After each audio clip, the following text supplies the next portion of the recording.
અરવલ્લીના ભિલોડાના ધંધાસણમાં આદિવાસી ચિંતન શિબિર યોજવામાં આવી।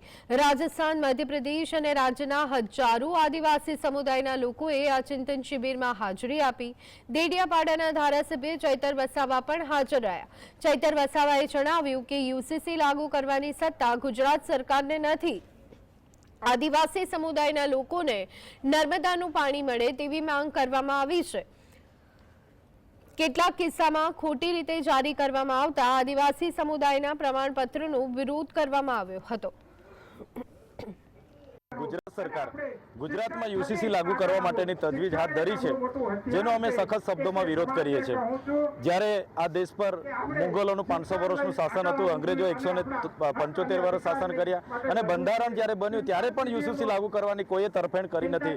ત્યારે આજે યુસીસી લાગુ કરવાની સત્તા માત્ર ને માત્ર કેન્દ્રને છે, લોકસભા અને રાજ્યસભાને છે। ત્યારે ગુજરાત સરકાર બંધારણના સિદ્ધાંતોને નેવે મૂકીને પોતે કમિટી બનાવીને જે ગુજરાતમાં યુસીસી લાગુ કરવા જઈ રહેલી છે, એનો અમે સખત શબ્દોમાં વિરોધ કરીએ છીએ।